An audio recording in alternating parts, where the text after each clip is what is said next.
দর্শক, আজ বড়দিনের শুভেচ্ছা খ্রিস্ট ধর্মের সবাইকে, সাথে গোটা দেশের সব মানুষকেই বড়দিনের শুভেচ্ছা জানিয়ে শুরু করছি এখনকার আলোচনা। এই আলোচনায় আমরা একটু বিএনপি জোটের বেশ নাটকীয় পরিস্থিতির মধ্য দিয়ে গণ অধিকার পরিষদের যে বিএনপি জোটে আসা এবং আসার পরিপ্রেক্ষিতে নুরুল হক নূরের যে স্বপ্ন, অর্থাৎ তিনি এখন মোটামুটি বলেই ফেলেছেন তার স্বপ্নের কথা। সেটা হচ্ছে যে আগামী সংসদে নির্বাচিত হওয়ার পরে গণ অধিকার পরিষদ থেকে পাচ্ছেন মন্ত্রিত্ব, আর মন্ত্রিত্ব পেলে নিশ্চয়ই রাশেদ আগে পাবেন না, নূরই আগে পাবেন। সুতরাং আমরা ধরে নিতেই পারি তার কথাই যে আগামী সরকারের একজন মন্ত্রী হিসেবে আমরা নুরুল হক নূরকে দেখতে পাচ্ছি। কি বললেন তিনি, ব্যাপারটা সত্য হবে কি না, নাকি ব্যাপারটা স্বপ্নেই থেকে যাবে, তার প্রথম পদক্ষেপ হিসেবে সংসদের নির্বাচনে জিতে আসাটা কতটা কঠিন হবে তার জন্য বিএনপি তাকে কি আশ্বাস দিয়েছে, চলুন একটু জেনে দেখি এই ভিডিওতে। থাকবেন পলিটিক্স টিভির নিয়মিত আয়োজনে।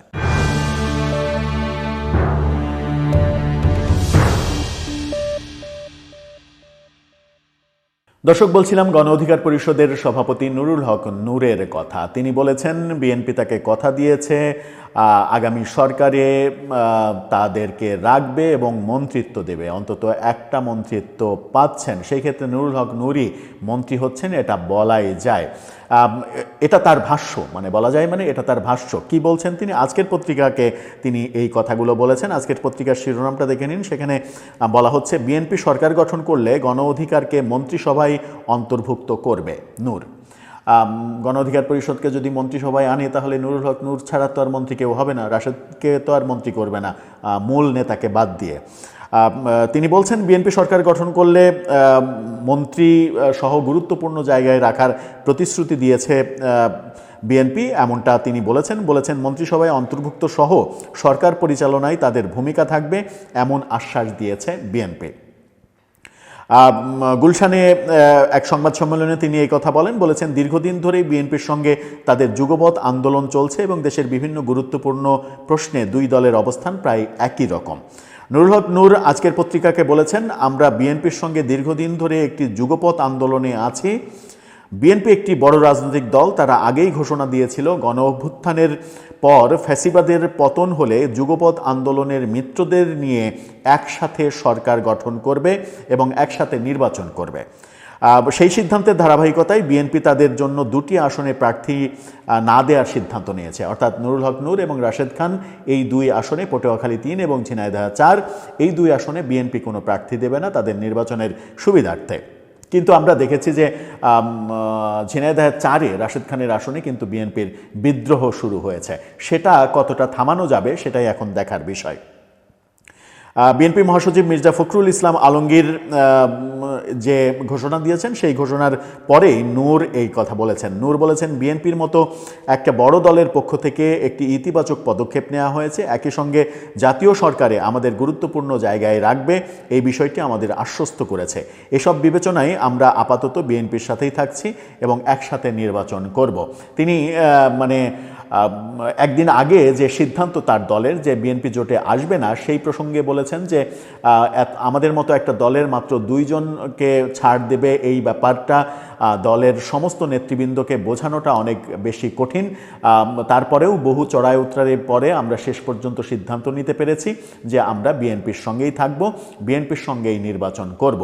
বিএনপি যেহেতু তাদেরকে কথা দিয়েছেন যে সরকারে রাখবে এবং সরকারের মন্ত্রিসভায় স্থান দেয়া হবে নুরুল হক নূরকে, অন্তত একটা প্রতিমন্ত্রীর জায়গাও যদি নুরুল হক নূর পেয়ে যান তাহলে আর ঠেকাইকে, ব্যাপারটা আমাদের স্বপ্ন সফল হওয়ার মতো।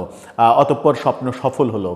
ডাকসু নির্বাচনে ডাকসুর ভিপি হয়ে যে চমকটা দেখিয়েছিলেন, কোটা আন্দোলন থেকে উঠে আসা নুরুল হক নূর, মাঝখানে বহু সমালোচনার জন্ম দিয়েছেন তিনি, সমালোচনার জন্ম দিয়েছেন বহু কথা, বহু কাজকর্মের মাধ্যমে, কখনো কখনো কেউ কেউ তাকে ওই বিকাশ নূর বলে ট্রল করার চেষ্টা করেন, কিন্তু আমরা পর্যায়ক্রমে দেখেছি তিনি আগের নুরুল হক নূর যে ধরনের কথা বলতেন তার থেকে অনেক বেশি সংযমী হয়েছেন, নিজেকে অনেক পরিবর্তন করতে পেরেছেন এবং রাজনীতিতে তার একটা ম্যাচুরিটি এসেছে।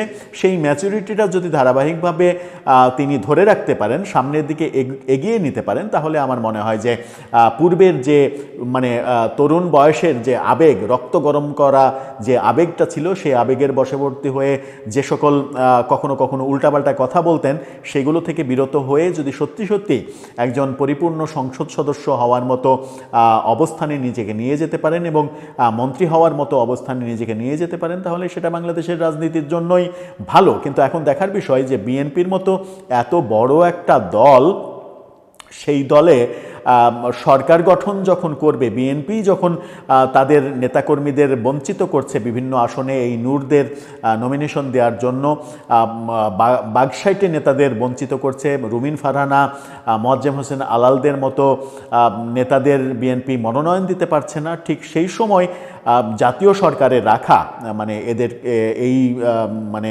জোটের প্রার্থীদের জাতীয় সরকারে রাখা বিএনপির জন্য সবাইকে, মানে দু একজনকে তো অবশ্যই হয়তো রাখবে তারা, কিন্তু সবাইকে এই প্রত্যাশা মতো জায়গা দেয়া এবং মন্ত্রী বানানো এটা অনেক টাফ হবে। আবার এদিকে নির্বাচনের প্রসঙ্গে যদি আসি, তাহলে আমরা দেখেছি যে পটুয়াখালী 3 আসনে বিএনপির তৃণমূলে কিন্তু নুরুল হক নূরকে মেনে নেওয়া হয়নি। গতকালকে তো আমরা দেখেছি রাশেদ খানের আসনে ঝিনাইদহ 4, সেখানে ব্যাপক বিক্ষোভ হয়েছে এবং বিএনপির একাধিক নেতাকর্মী বিএনপি থেকে পদত্যাগ করেছেন, ক্ষোভে দুঃখে রাজনীতি করবেন না এরকম ঘোষণাও দিয়েছেন, যে ভিডিওগুলো সামাজিক যোগাযোগ মাধ্যমে ভাইরাল হয়েছে।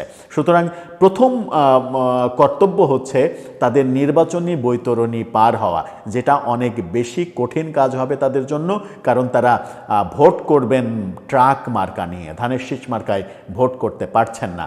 যদিও আমরা কাউকে কাউকে দেখেছি দল বাদ দিয়ে বিএনপিতে এসে যোগ দিচ্ছেন এই শেষ মুহূর্তে এবং তারা ধানের শীষে ভোট করছেন, তারা হয়তো কিছুটা এগিয়ে থাকবেন, কিন্তু নূর রাশেদকে অনেক বেশি কষ্ট করতে হবে ট্রাক প্রতীকে ভোট বের করে আনার জন্য। দর্শক, আপনার কি মনে হয় আগামী সরকারের সত্যিই কি নূর মন্ত্রী হচ্ছেন? মন্ত্রী হলে কোন মন্ত্রণালয়ের দায়িত্ব পাবেন, নাকি এই মন্ত্রিত্বের যে দাবি, সেই দাবিগুলো শেষ হয়ে যাবে ওই একটি ঘটনার কারণেই, যখন তিনি ডাকসুর ভিপি ছিলেন, ভিপি থাকা অবস্থায় গণভবনে শেখ হাসিনার সামনে গিয়ে বলেছিলেন যে আমি আপনাকে দেখলে আমার মায়ের চেহারা মনে পড়ে। সেই ব্যাপারগুলো বিএনপির লোকজন কতটা ভুলে যেতে পারবে সেটার উপরেও অবশ্য নির্ভর করছে অনেক কিছু, অনেক মানে হিসাব নিকাশ, অনেক কিছু। দর্শক, আপনার মতামত এ ব্যাপারে জানিয়ে লিখতে পারেন আমাদের কমেন্ট বক্সে।